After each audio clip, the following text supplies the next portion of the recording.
Assalamualaikum warahmatullahi wabarakatuh. Perkenalkan, nama saya Suardi Ester AKM Imun. Saya merupakan dosen dari Prodi D3 Teknologi Laboratorium Medis Politeknik Muhammadiyah Makassar.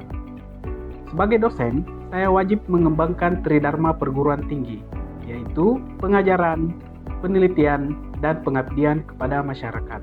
Saya diamanahkan mengampu beberapa mata kuliah di Prodi D3 Teknologi Laboratorium Medis, seperti imunologi dasar, imunoserologi, imunohematologi dan bank darah, serta kimia klinik. Pada kesempatan kali ini, saya akan memaparkan salah satu mata kuliah yang saya ajarkan, yaitu imunoserologi.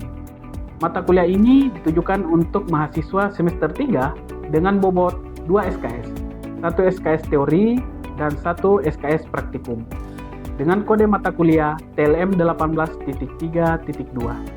yang merupakan mata kuliah wajib di semester ini. Mata kuliah ini diselenggarakan 16 kali pertemuan, di mana 14 kali pertemuan itu adalah pertemuan materi praktikum dan 2 kali pertemuan untuk masing-masing UTS dan UAS.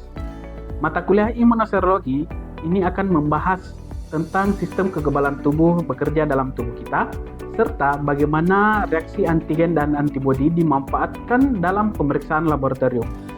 Topik yang dipelajari meliputi respon imun maupun gangguannya, seperti alergi, defisiensi imun, autoimun, serta hipersensitivitas. Serta berbagai jenis uji serologis yang sering kita gunakan, mulai dari aglutinasi, CRP, RF, ASTO, Widal, dan TPHA. Ada flokulasi RPR, Tubex, imunokromatografis atau ICT, hingga ELISA. Selain mempelajari konsep, mahasiswa juga berlatih langsung melakukan pemeriksaan tersebut di laboratorium dengan mengikuti SOP. Model pembelajaran mata kuliah ini adalah metode presentasi interaktif, demonstrasi praktikum, kolaborasi kelompok, dan respon. Referensi yang saya gunakan dalam mata kuliah ini adalah berupa buku referensi karya saya yang berkolaborasi dengan beberapa dosen, dan juga buku referensi ahli lainnya yang memiliki kebaharuan hingga mahasiswa mampu mengikuti perkembangan pengetahuan dan teknologi. Untuk CPMK yang diharapkan, ada CPMK 1, mahasiswa mampu menjelaskan konsep dasar sistem imun, respon kekebalan tubuh, serta kelainan imunologis yang relevan dengan pemeriksaan imunoserologi. Kemudian ada CPMK 2, mahasiswa mampu melakukan pemeriksaan imunoserologi sederhana, yaitu aglutinasi flokulasi, imunokromatografis, Tubex, dan ELISA, sesuai dengan SOP.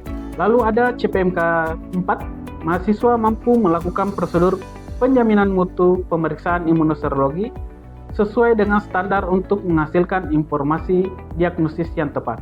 CPMK 5, yaitu mahasiswa mampu menerapkan kesehatan dan keselamatan kerja di laboratorium imunoserologi sesuai dengan standar. Kemudian yang terakhir yaitu mahasiswa mampu menganalisis hasil pemeriksaan imunoserologi serta mengevaluasi kemungkinan kesalahan teknis atau human error dan memberikan alternatif solusi. Dalam proses pembelajaran, perkuliahan ini telah menggunakan pendekatan DIA, yaitu Delivery, Interaction, dan Assessment. Pada delivery, penyampaian materi pembelajaran saya yaitu melalui metode ceramah dan didukung oleh beberapa media pembelajaran seperti PowerPoint, kuis interaktif Whiteground, serta buku modul praktikum. Untuk interaction, interaksi di kelas melibatkan komunikasi dua arah seperti diskusi, sesi tanya jawab, dan juga pada saat praktikum. Dan yang terakhir adalah assessment atau sistem penilaian. Untuk sistem penilaian mata kuliah ini adalah mencakup kuis, interpersonal skill, kehadiran, laporan, ujian tengah semester, ujian akhir semester, serta sikap. Berikut adalah video pembelajaran mata kuliah imunoserologi pada pertemuan ke-7 dengan materi pemeriksaan C-reaktif protein. Selamat menyaksikan. Assalamualaikum. Waalaikumsalam warahmatullahi wabarakatuh. Bagaimana kabarnya semua? Alhamdulillah baik. Oke. Jadi kita ketemu lagi ya di mata kuliah imunisasi. Nah, untuk pembahasan hari ini kita akan membahas tentang CRP ya, pemeriksaan CRP. Tapi sebelum kita masuk ke pembahasannya, kita akan berdoa dulu ya. Jadi satu orang silakan untuk memimpin doa. Sebelum kita memulai perkuliahan kita pagi hari ini, marilah kita berdoa bersama-sama. Bismillahirrahmanirrahim. Raditu billahi robba wa bil islami dina wa bi muhammadin nabiyya wa rasulah. Rabbi zidni ilman warzuqni fahman. Allahumma la sahla illa ma ja'altahu sahla wa anta tajul hazna idza syi'ta sahla. Amin ya rabbal alamin. Baik, kita absen dulu ya. Ya Pak. Abrianti, Hadir Pak. Alfi, Hadir Pak. Alia Bakari, Hadir Pak. Atika. Hadir Pak. Baik, jadi hari ini kita akan melakukan praktikum CRP ya. Apalagi kepanjangannya CRP? Protein. Oke. Jadi kita masuk pendahuluan dulu ya. Jadi di pendahuluan ini kita akan menjelaskan apa itu CRP. Jadi CRP itu adalah protein fase akut yang disintetis oleh hati sebagai respon terhadap sinyal adanya inflamasi. Ya. Jadi ketika tubuh kita mengalami inflamasi, hati akan mengeluarkan yang namanya protein CRP. Ya. Nah, untuk peningkatan CRP sendiri itu akan meningkat biasanya 6 sampai 8 jam. Ya. Jadi fakta singkat mengenai CRP sendiri itu CRP itu diproduksi di sel hepatosit atau sel hati. Kemudian dipicu oleh sitokin interleukin 6 ya. Jadi yang memicu sebenarnya CRP itu dibentuk adalah sitokin proinflamasi, namanya adalah interleukin 6. Oke, jadi mekanisme pembentukan CRP sendiri itu mulai dari ketika terjadinya inflamasi dalam tubuh kita, baik itu diakibatkan oleh kerusakan jaringan atau infeksi bakteri, virus dan lain-lain. Kemudian sistem imun kita itu akan merespon ya. Jadi salah satu sistem imun kita yang merespon itu adalah makrofag. Ya. Jadi nanti makrofag ini yang akan mengeluarkan yang namanya sitokin proinflamasi ya. Seperti interleukin 6, interleukin 1, TNF alfa dan sebagainya. Sitokin ini akan diarahkan ke hati kita ya. Jadi dia akan ke hati kita, kemudian dia akan merangsang hepatosit untuk mengeluarkan yang namanya CRP. Ya, jadi ketika CRP sudah keluar atau CRP sudah dihasilkan, dia akan dialirkan ke pembuluh darah kita. Ya, jadi itu proses terjadinya peningkatan CRP. Nah, adapun tujuan pemeriksaan CRP ada dua. Yang pertama itu adalah untuk mendeteksi inflamasi. Ya, jadi pendeteksian CRP ini membantu mengidentifikasi adanya proses inflamasi akut dalam tubuh kita. Kemudian yang kedua adalah untuk melihat kemampuan terapi kita. Ya, jadi ketika seorang melakukan terapi itu bisa dipantau dengan pemeriksaan CRP. Ya, apakah pengubatannya baik atau tidak itu bisa dilihat. Ya, jadi ketika CRP masih meningkat, itu artinya untuk inflamasi dalam tubuhnya itu masih ada. Nah, untuk pemeriksaan sendiri, jadi untuk pemeriksaan CRP sendiri itu ada beberapa metode yang bisa kita gunakan ya. Yang pertama itu ada yang namanya aglutinasi latex, kemudian ada immunoturbidometri, kemudian ada yang ELISA. Ya, tapi untuk hari ini yang akan kita kerjakan adalah pemeriksaan aglutinasi latex. Ya.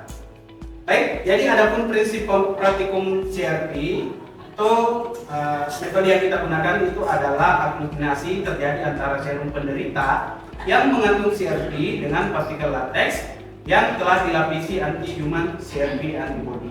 Ya, jadi hasil akhir yang akan kita dapatkan itu adanya aglutinasi. Ya, jadi kita akan lihat apakah sampel kita itu mengalami aglutinasi atau tidak. Kalau terjadi aglutinasi berarti dia dinyatakan positif bila kadar CRP dalam serum itu lebih dari 6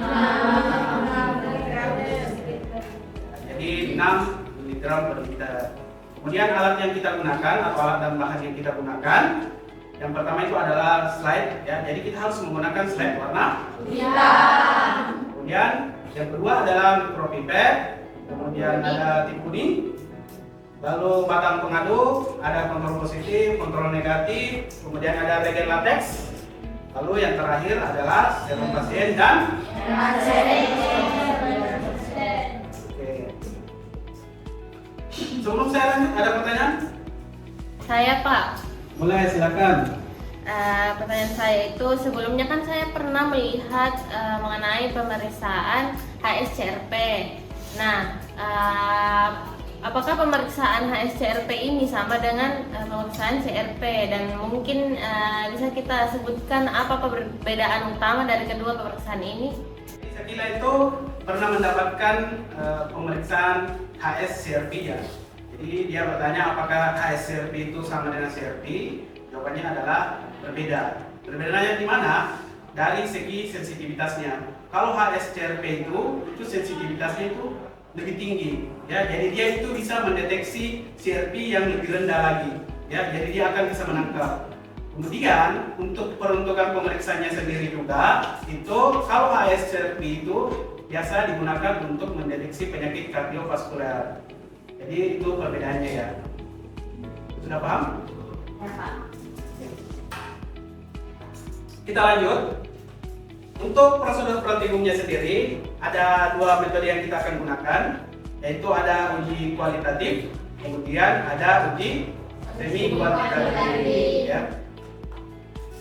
Nah, untuk uji kualitatif di sini yang harus kita siapkan itu adalah seperti yang alat dan bahannya ya. Jadi ada slide hitam, kemudian kita labeli dulu ya. Jadi kita labeli ada kontrol positif, kontrol negatif, kemudian sampel ya. Kemudian yang lingkaran pertama kita beri kontrol positif, kemudian lingkaran kedua kita beri kontrol negatif. Kemudian untuk sampel kita masukkan serum sebanyak 50 mikron. Kemudian setelah itu kita ambil 50 mikron latex ya. Jadi latex kita teteskan 50 mikron ke masing-masing sumuran yang sudah kita masukkan tadi, kontrol positif, kontrol negatif, dan sampel. Kemudian setelah itu kita lakukan homogen ya, jadi kita homogenkan. Biasanya itu kita bisa manual atau kita bisa menggunakan rob. Ya, berapa lama?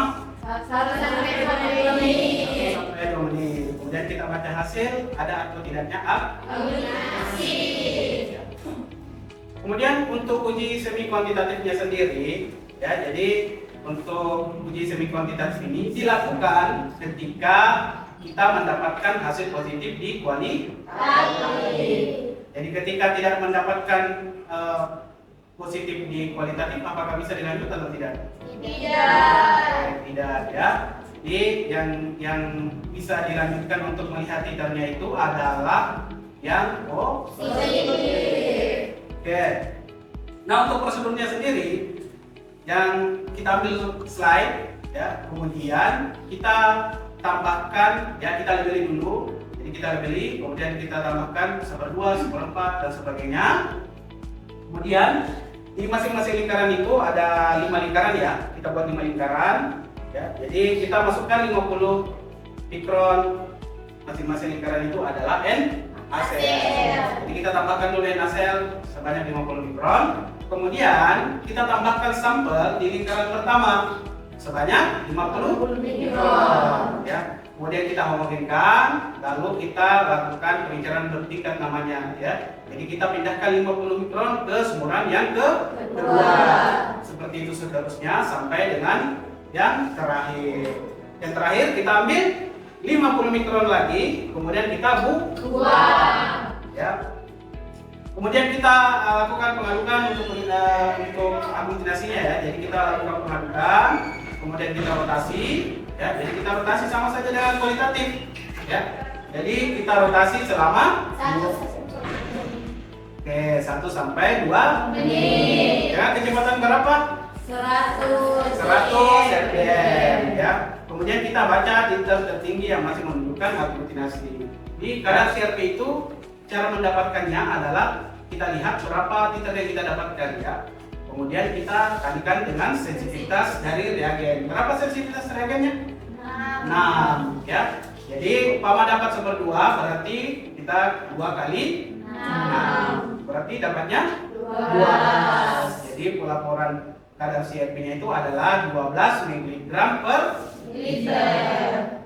Sampai sini paham? Paham. Jadi untuk selanjutnya ada kajian penelitian ya yang terkait dengan pemeriksaan CRP. Seperti yang kalian lihat bahwa saya itu pernah melakukan pemeriksaan atau penelitian mengenai CRP pada kasus orang DM ya. Jadi saya mengambil beberapa sampel yaitu 10 sampel. Kemudian saya melakukan pemeriksaan CRP-nya dan 10 sampel itu saya dapatkan 8 orang itu mengalami peningkatan CRP ya. Jadi menandakan bahwa orang DM itu bisa menyebabkan terjadinya peningkatan CRP atau terjadinya inflamasi dalam tubuh. Oke, baik. Untuk kesimpulannya sendiri, ada satu orang yang bisa baca kesimpulannya? Ya, Pak. Oke, boleh. Yang pertama itu CRP adalah penanda fase akut yang disintesis hati sebagai respon terhadap sitokin inflamasi. Yang kedua, pemeriksaan tersedia dalam bentuk CRP standar atau deteksi infeksi, inflamasi akut dan HSCRP risiko kardiovaskular. Yang ketiga, metode laboratorium umum mencakup aglutinasi lateks, imunoturbidimetri, nefrolometri, dan ELISA. Interpretasi hasil CRP harus selalu dikaitkan dengan gejala klinis dan pemeriksaan penunjang lainnya karena sifatnya non-spesifik. Jadi itulah tadi untuk pembahasan kita ya. Jadi sebentar kita akan melakukan praktikum langsung ya, lab. Sebelum kita lanjut, jadi kita akan melakukan kuis dulu ya. Jadi seperti biasanya kalau setelah materi saya itu ada kuis dulu ya. Jadi silakan untuk mengakses background ya, background atau quizzes. Silakan.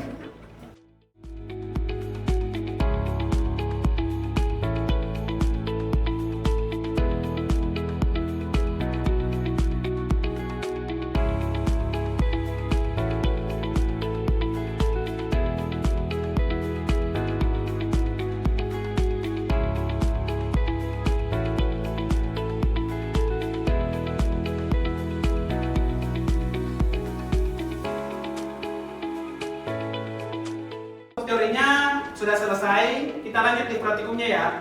Oke, silakan ke lab. Oke, baik. Jadi tadi di teori itu sudah kita jelaskan ya mengenai alat dan bahan yang akan kita gunakan. Yang pertama itu ada handskun ya. Jadi untuk APD di lab itu tetap harus lengkap ya. Handskun, masker dan sebagainya ya. Kemudian yang kedua ada tip kuning. Kemudian ada reagen ya. Jadi di reagen CRP ini ada kontrol positif, ada kontrol negatif, dan reagen latex. Oke, kemudian ada mikropipet. Oke, ini yang kita gunakan berapa mikron? 50 mikron. Oke, baik. Kemudian slide ya, kita gunakan slide yang warna hitam. Oke. Pak, mau bertanya. Boleh. Kenapa di pemeriksaan CRP ini menggunakan slide hitam, sedangkan pada pemeriksaan aglutinasi lainnya itu menggunakan slide putih, Pak? Baik, pertanyaan yang bagus. Ada yang bisa jawab? Baik, kenapa menggunakan slide hitam? Karena untuk melihat aglutinasinya sendiri itu, kita lihat itu adanya butiran pasir yang berwarna putih. Ya, jadi dia itu aglutinasinya nanti itu warna putih karena reagen latex itu warnanya adalah putih. Kalau kita menggunakan slide putih, otomatis susah untuk membaca aglutinasi. Makanya untuk pemeriksaan CRP, RF ataupun ASTO itu selalu menggunakan slide warna hitam. Paham? Oke, yang terakhir, sampel apa yang kita gunakan? Serum. Oke, kalau serum biasanya menggunakan tabung warna apa? Merah. Selain merah apa? Kuning. Kuning ya. Jadi saya sudah siapkan satu sampel. Jadi sebentar ada 4 sampai 5 kelompok. Masih ingat kelompoknya? Masih. Oke, jadi kalian kerja per kelompok. Jadi serum ini yang kalian gunakan untuk melakukan pemeriksaan sebentar. Untuk prosedur kerjanya sendiri sudah paham ya? Paham. Oke, kalau ada yang mau ditanyakan, saya nanti dan instruktur lab akan mendampingi ya.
semua kelompok sudah mengerjakan ya? Sudah, Pak. Kualitatif sudah? Sudah. Semi kuantitatif? Sudah. Oke, kelompok 1. 1/8. 1/8. Berarti pelaporan liternya? 48 miligram per liter. 48 mg per liter. Kelompok 2? 1/32, Pak. 1/32 ya? Iya. Oke, berarti untuk pelaporan liternya bagaimana? 192 miligram per liter. Oke, kelompok 3? 1/4. 1/4 ya? Iya. Berarti untuk pelaporannya? 24 miligram per liter. Oke. Jadi untuk praktikum hari ini kita anggap selesai ya. Oke, untuk laporan sementara jangan lupa hari ini dikumpulkan ya. Jadi hari ini dikerjakan semua untuk laporan sementaranya. Kemudian laporan lengkapnya dikumpul. Oke, minggu depan harus laporan lengkap dikumpulkan sebelum lanjut di praktikum selanjutnya. Cukup sekian hari ini. Saya ucapkan banyak terima kasih. Mudah-mudahan apa yang kita ajarkan hari ini bisa bermanfaat untuk kalian. Saya akhiri. Assalamualaikum warahmatullahi wabarakatuh. Waalaikumsalam warahmatullahi wabarakatuh. Demikian video pernyataan diri dosen unjuk kerja Tridharma Perguruan Tinggi pada mata kuliah Imunoserologi. Semoga bermanfaat. Wassalamualaikum warahmatullahi wabarakatuh.